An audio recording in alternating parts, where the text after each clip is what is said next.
Labadiena! Šios dienos prezentacijoje jums pademonstruosiu Autodesk prenumeratos teikiamas naujoves, pritaikymo galimybės bei naudą. Mano vardas yra Jokūbas Vaišvila, aš esu programinės įrangos specialistas iš AGACAD. Taigi, šios dienos prezentacijoje jūs matysite Autodesk prenumeratos naujovių pristatymą, prenumeratos galimybių išnaudojimą, tai yra sutarčių administravimo galimybė, programų atnaujinimo bei jų priedų atsisiuntimo galimybė, techninio palaikymo galimybės, taip pat kitas papildomas prenumeratos teikiamas funkcijas. Taip pat šioje prezentacijoje jūs matysite debesų kompiuterijos galimybių išnaudojimą. Tai, ką jūs galite gauti bei atlikti debesijoje.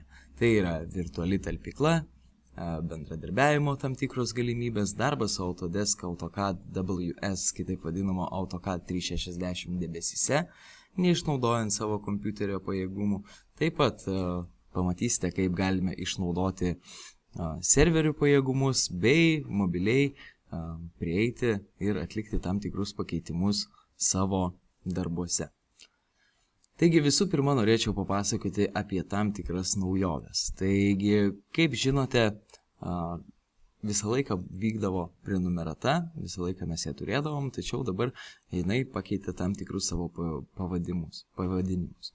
Taigi pirmoji prenumerata tai yra Autodesk Maintenance Subscription. Ši prenumerata yra metinė prenumerata, tai yra pats patogiausias ir ekonomiškiausias būdas naudotis naujausią įrangą, lankščiomis licencijomis, tvirtų techninių palaikymų ir paslaugomis debesyse.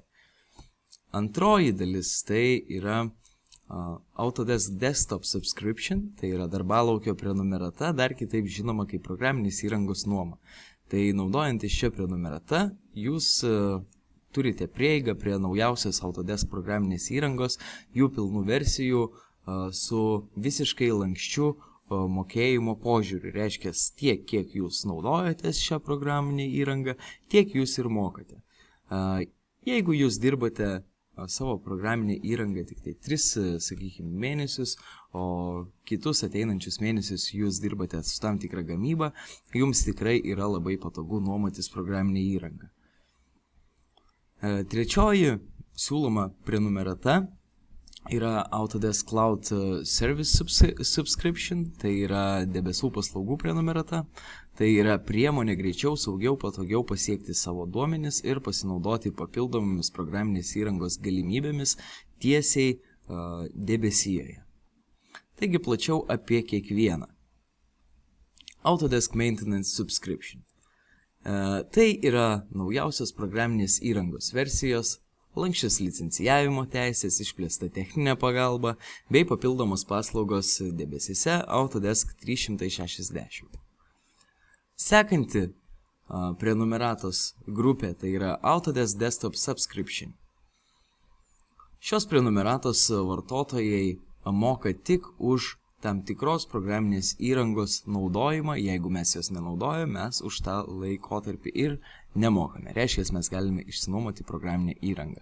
Taip pat tai siūlo pritaikymą prie žmonių skaičiaus įmonėje, kiek žmonių dirba tuo metu ir kiek mums iš jų yra vertinga aprūpinti naujausią programinę įrangą.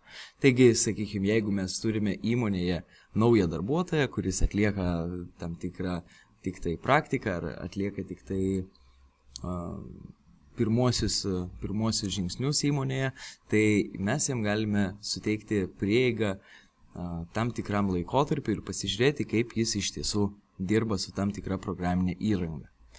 Tai taip pat vienas iš gerumų, tai yra nuolatiniai programinės įrangos atnaujinimai. Jūs kaip ir su praeita Autodesk Maintenance Subscription versija, jūs gausite visada naujausią programinę įrangą. Taip pat jūs pasieksite ir papildomas paslaugas bei programinę įrangą debesyse Autodesk 360. Trečioji grupė tai yra Cloud Service Subscription. Kaip ir sakiau, tai yra debesijos paslaugos ir su šiomis paslaugomis jūs supaprastintai galėsit bendradarbiauti su savo kolegomis, paspartinti savo darbo eigą ir beveik neribotai galėsite naudotis debesų kompiuterijos suteikiamomis galimybėmis. Taip pat jums bus suteikta galimybė dirbti iš bet kur ir bet kada. Taigi, trumpai apie prenumeratos teikiamas galimybės. Tai visų pirma, jūs galėsite pasiekti naujausią programų versijas tiesiai iš savo kompiuterio. Taip pat galėsite lanksčiai jas pritaikyti savo įmonėje. Visada gausite tam tikrą techninį palaikymą, priklausomai nuo jūsų prenumeratos įsigijimo. Ir taip pat jūs įgausite tam tikrų debesijos technologijų galimybių. Tai iš karto šokame prie prenumeratos. Ir štai čia yra prenumeratos puslapis, kurį galite pasiekti www.autodesk.com. Šioje vietoje jūs galite matyti savo tam tikrą aprašymą savo profilio. Tai jūs matote, kiek jūs, sakykime, turite kibernetinės vietos debesyse ir visą kitą informaciją jūs taip pat galite rasti čia. Taip pat šone matome ir kitas galimybės. Taigi matome, kad galime naudotis Autodesk 360, ką vėliau ir pademonstruosiu. Taip pat jūs galite atsisiųsti naujausias programinės įrangos versijas. Taigi keliaujame į programinės įrangos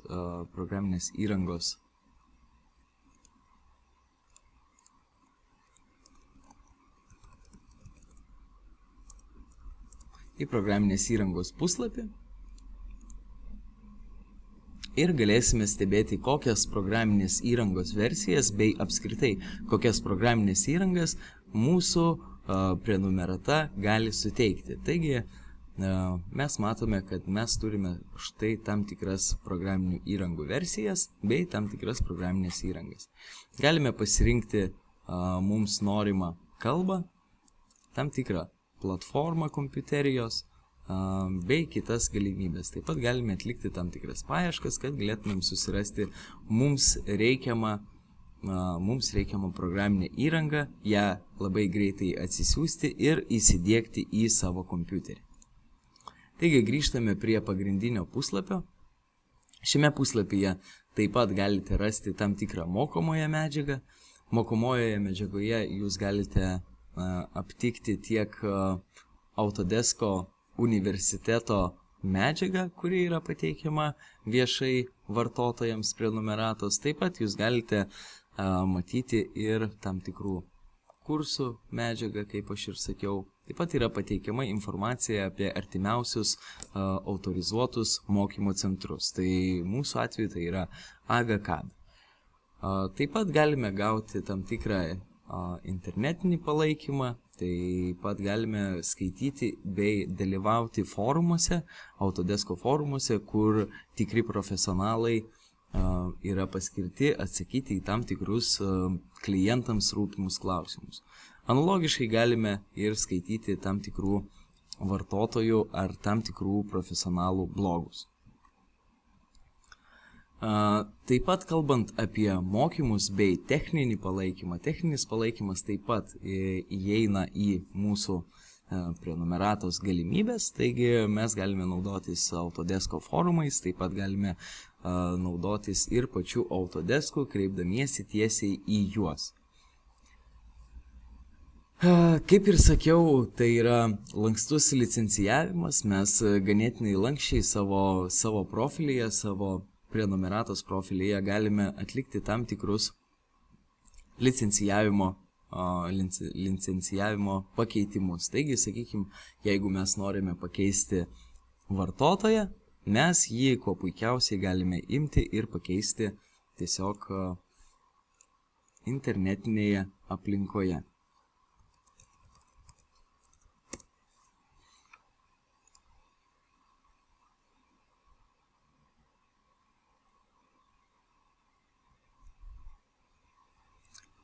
Taigi štai čia mes matome visus produktus, kurie yra priklausomi mums, taip pat mes matome savo sakykime, galimybės ir mes galime dalintis arba dalintis šiais produktais arba tiesiogiai eiti į juos ir naudotis jų suteikiamomis galimybėmis. Taip pat galime pasirinkti, koks vartotojas turės tam tikras teisės ir tam tikras prieigas prie programinės įrangos, kurią galite pasiekti internete.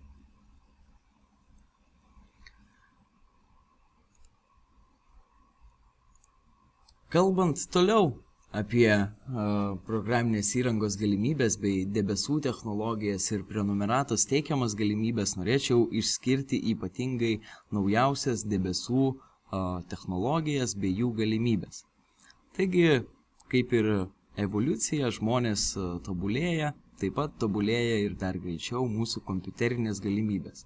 Jeigu mes pradėjome nuo labai paprastų kompiuterių, tai dabar visa informacija gali būti perkeliama į debesis, tai reiškia į tam tikrus serverius, kurie neapkrauna jūsų kompiuterio darbo ir tenai bus atliekami tam tikri darbai vietoj jūsų kompiuterio sunaudojamų resursų.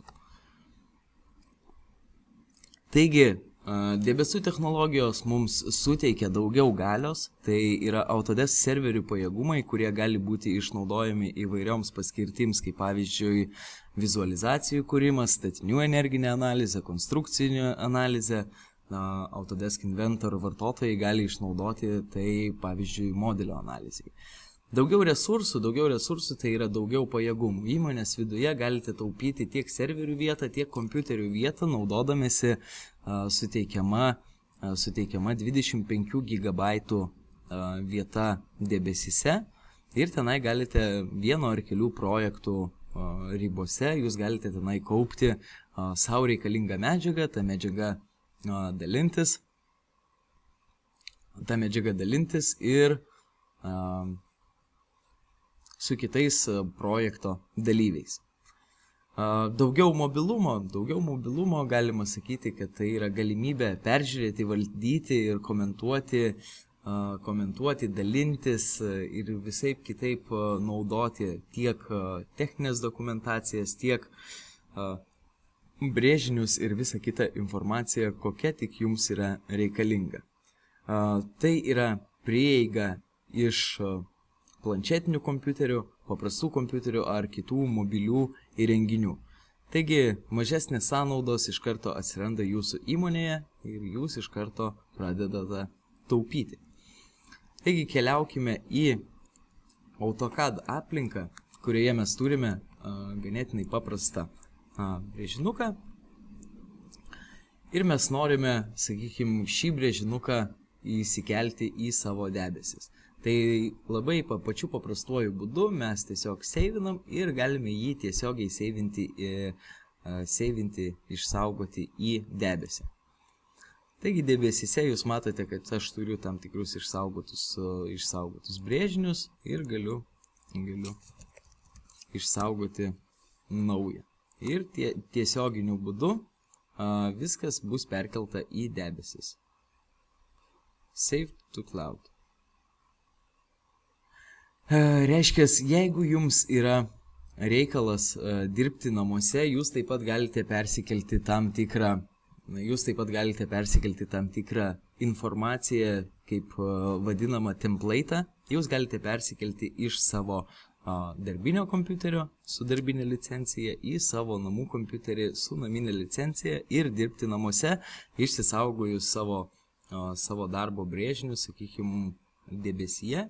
Taip pat mes galime išsisaugoti ir visus nustatymus nuo brėžinių suformavimo nustatymų iki šriftų dydžių ir visų kitų.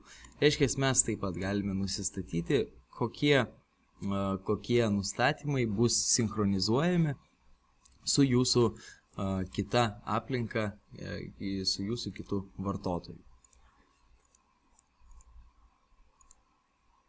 Taigi, atlikus tam tikrus darbus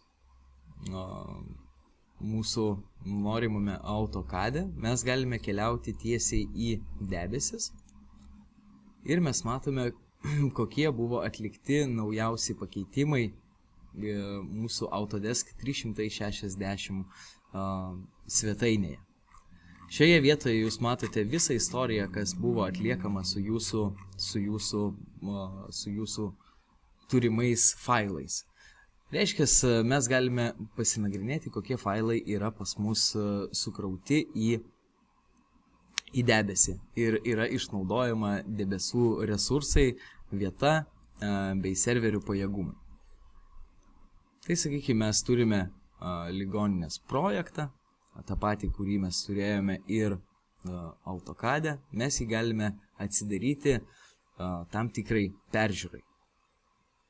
Automatiškai mes matome, kad šis failas turi žmonės, kurie gali pasiekti štai šį failą.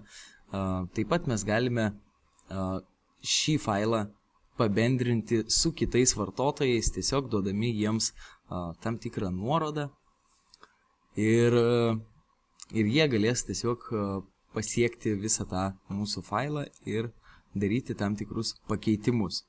Jeigu yra reikalas, galima rašyti tam tikrus komentarus ir tie komentarai yra išsaugomi būtent ant to brėžinio.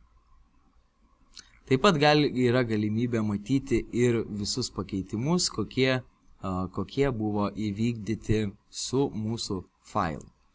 Taigi mes tą failą taip pat galime parsisiųsti tiesiai į savo kompiuterį, bet galime ir naudotis debesijos mums suteiktomis galimybėmis.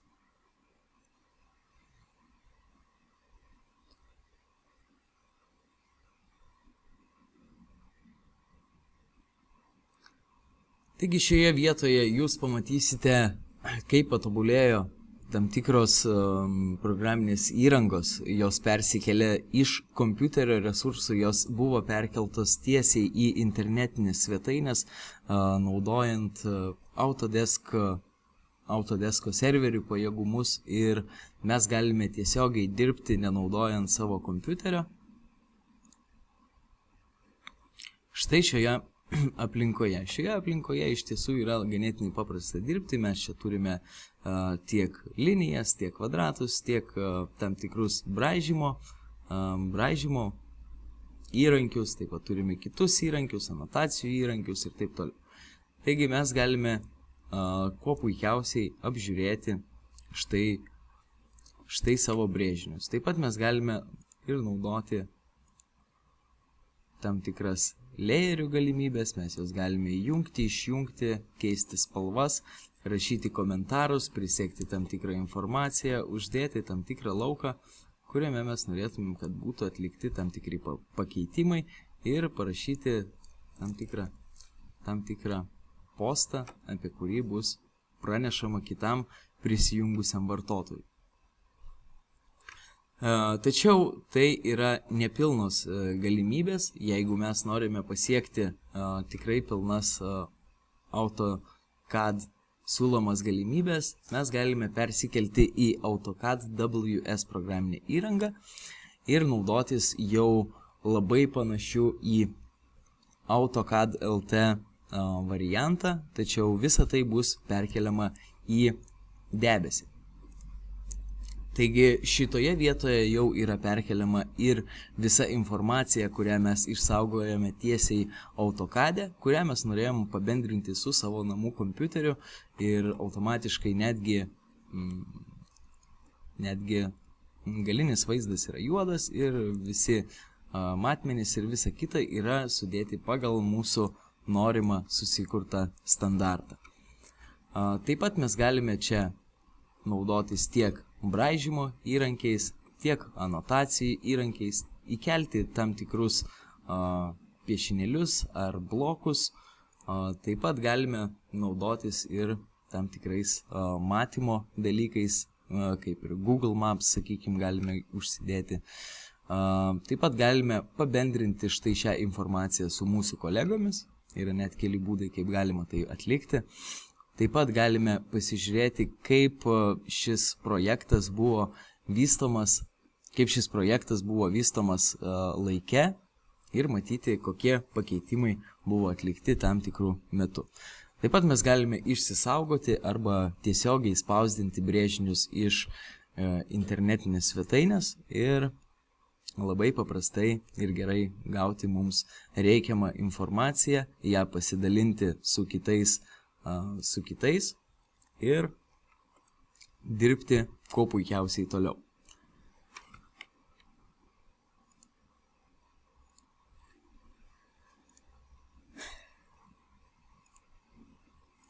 Taigi,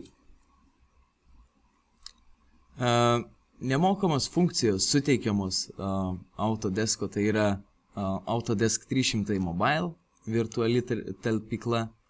Nemokamai jūs galite gauti 3 GB vietos, o prenumeratoriams daugiau bus suteikiama vietos iki 25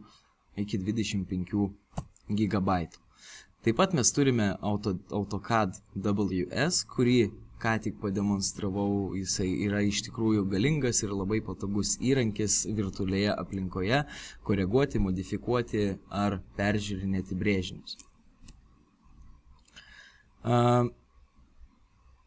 Taigi, dar norėčiau pabrėžti, kad yra duomenų laikymas iki 25 GB vietos vienai darbo vietai. Tai reiškia, jeigu jūs turėsite kelias darbo vietas, kiekviena darbo vieta turės tam tikrą duomenų kiekį galės išlaikyti ir jūs galėsite neapkraunant savo kompiuterių tiesiog ar serverių tiesiog laikyti tam tikrą informaciją debesyse.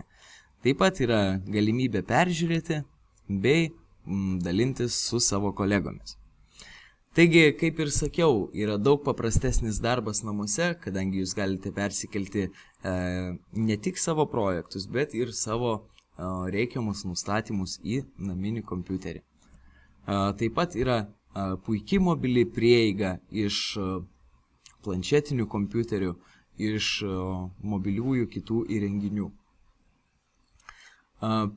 Labai norėčiau pabrėžti, kad prieiga neturintiems programinės įrangos taip pat yra suteikiama, kadangi kiekvienas gali pasižiūrėti internetinėje talpykloje, apžiūrėti brėžinius, juos šiek tiek pakoreguoti ir jais toliau naudotis, parašyti tam tikrus komentarus ir atgal grąžinti visą tai darbams. Taigi, dar norėčiau pabrėžti, kad tai yra tikrai patogus dokumentų bei duomenų perdavimo būdas, kadangi išnyksta brėžinių perdavimas arba flešiukų įrašinėjimas, kompaktinių diskų siuntimas į objektą iš projektavimo įmonių. Ir pagreitina revizijas,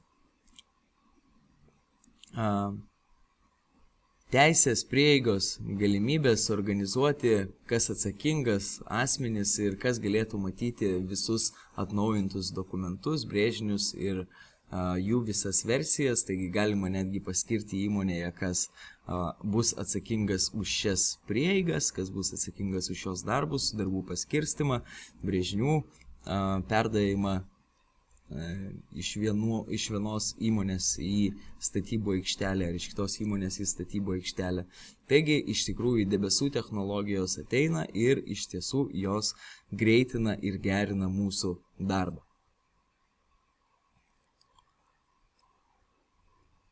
Taigi, kaip jau ir minėjau, mes turime ir Autodesk 360 mobiliasias aplikacijas, AutoCAD WS, duomenų laikymą, peržiūrą bei labai patogų dalinimąsi. Be to, mes galime naudotis ir 360 teikiamomis programėlėmis, kurios yra pasiekiamos būtent internete.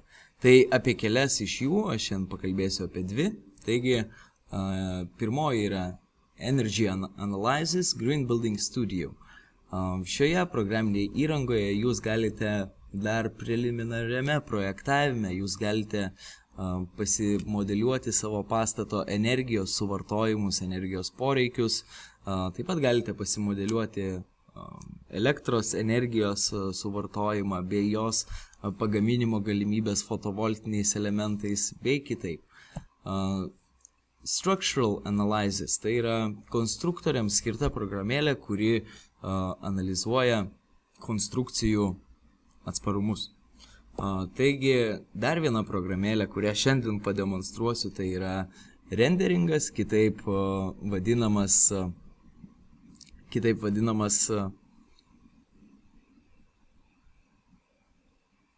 tai yra renderingas, vizualizacija kitaip vadinama.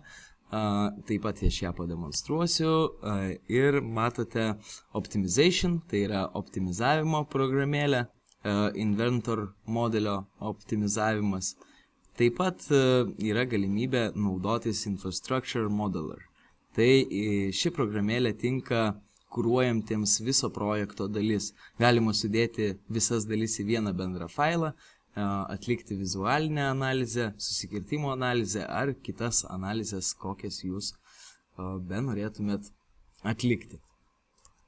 Taigi dabar keliaujame į Autodesk vasarį, tai yra beta versija programinė įranga, kurią galite atsisiųsti nemokamai ir ją naudotis. Tai reiškia, šioje programėlėje jūs galite išsikelti masinį savo pastato vaizdą ir jį paanalizuoti tam tikrais parametrais, pamodeliuoti ir papjaustyti jo galimybės, kaip jisai, sakykime, geriau, kaip jį būtų geriau panaudoti. Taigi, nieko nelaukdamas, aš iš karto keliu visą tai į serverį, kuriame bus apdorojama informacija. Ir mano programinė įranga nėra apkrauta štai šiuo duotuoju momentu. Reiškia, aš galiu atlikti tam tikrus darbus toliau ir stebėti ar daryti tam tikras išvadas štai šioje programinėje įrangoje. Ar modeliuotis iš naujo, sakykime, pakeisti tam tikrus korpusus, padėtis ir taip toliau, kadangi aš nesu apkrovęs savo programinės įrangos. Taigi visi nusiusta informacija grįžta tiek tiesiogiai atgal į programinę įrangą ir mes ją galime analizuotis programinėje įrangoje. Reiškia, mes gauname pastato informaciją apie pastatą, galime susivesti tam tikras kainas, žmonių kiekį, kokį pagal ploto vienetą jisai priėmė. Taigi galime gauti ir pastato energijos suvartojimą, suminį bei atskirai pagal tam tikras energijos rūšis galime pasižiūrėti, kiek atsinaujinančios energijos potencialiai galėtumėme įdiegti šiam pastatui pagal pastato, sakykime, fasadų ar stogų plotus. Taip pat galime matyti ir iš metalų emisijas, galime matyti energijos pagal kainą, pagal sunaudotą pirminės energijos kiekį, taip pat galime išskirti elektrą pagal tam tikrus vartotojus, tai švok vartotojus, apšvietimą ar kitą kažkokį tai dar vartojimą. Taip pat galime numatyti ir galimus potencialius galimus sutaupimus. Sakykime, jeigu mes pakeisime tam tikrus langus ir jų pozicijas, mes galėtume pasiekti tam tikrą sutaupimą. Taip pat galime matyti mėnesinius šildymo, šaldymo poreikius, matome akumuliacinį metų grafiką, pasiskirstimą pagal kurą. Na ir galime matyti jau mūsų numatytos pastato vietos klimatologinės sąlygas, vėjų rožės, kiekvieno mėnesio pamėnesiui galime tai matyti. Taip pat galime matyti ir kitą mums reikalingą informaciją, kaip temperatūra ar drėgmę lauke. Taigi matome, kad viskas buvo jau užkrauta ir štai čia yra mūsų nauja ataskaita. Reiškia, galime dabar keliauti į internetinį puslapį, kurį galime pasiekti iš Autodesk 360 ir tai yra Green Building Studio. Atkeliavę į šį puslapį mes matysime savo sukurtus projektus ir matome, kad šitas buvo ką tik tais sukurtas. Dabar automatiškai programa mums sukuria tam tikrus variantus pastato, kurį mes turime. Reiškia, pastatą mes statome programinėje įrangoje Autodesk vasarį taip, kaip mums patinka, o, sakykime, jau tam tikras modifikacijas ar stebėseną galime atlikti tiesiai internete. Galime stebėti, kaip pasikeis pastato suvartojimai, jeigu mes pastato orientaciją pasuksime 135 laipsniais, arba pastatą orientuosime 90 laipsnių kitaip, negu jisai yra iš tiesų sumodeliuotas mūsų programinėje įrangoje. Taigi mes čia iš tiesų turime labai didelės ir galingas lenteles, iš kurių galime gauti daug reikiamos informacijos. Taip pat turime prieigą ir prie skirtingų projektų suvartojimų, kaip skirtingų projekto numatomos priemonės, kaip jos pakeis mūsų pastato vartojimą. Kaip ir sakiau, sakykime, jeigu mes pasuksime pastatą, mes gausime tam tikrus energijos kitokius suvartojimus pamėnesiui ar dar kažkaip tai kitaip. Ir čia matosi, kokie tai yra. Čia yra minus 135 laipsniai, minus 90, plus 180. Galime pasirinkti ne pagal kainą, galime pasirinkti, kad mums išduotų visą informaciją tiesiai kaip pagal energijos vienetą.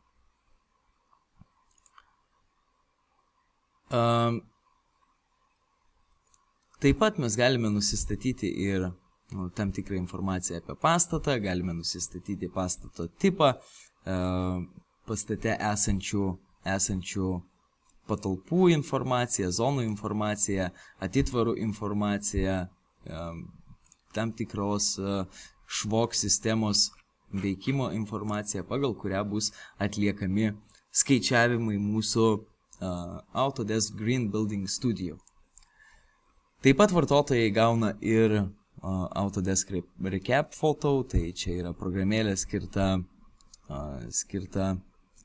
taškų debesims apdoroti, Structural Analysis, Rendering, Autodesk Remote programėlė skirta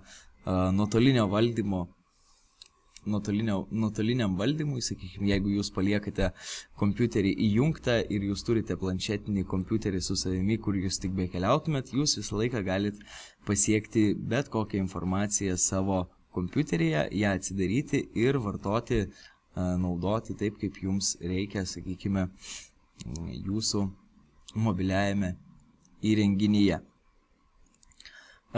Kalbant apie renderingo galimybės, tai visų pirma mes turime susimodeliuoti pastatą ir tą pastatą mes galime kuo puikiausiai 3 žingsniais surenderinti.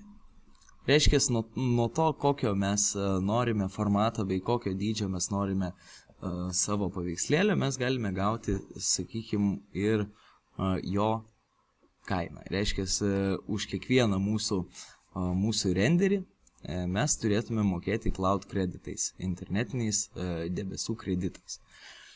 Taigi, sakykime, jeigu mes paliekame tokius nustatymus, kaip jie yra, tai, sakykime, mes nemokamai galime padaryti renderius. Tačiau jeigu mes norime maksimaliai gerų vizualizacijų, mums automatiškai paskaičiuoja, kad mes turėsime sunaudoti 8 debesijos kreditus.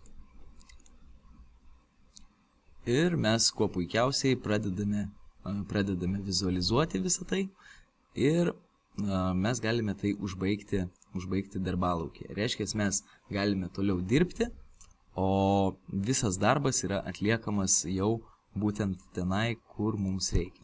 Kalbant apie Green Building Studio, dar šiek tiek prisiminiau, tai galime išeksportuoti ir iš Autodesk Revit programinės įrangos GBXML failą, kuris yra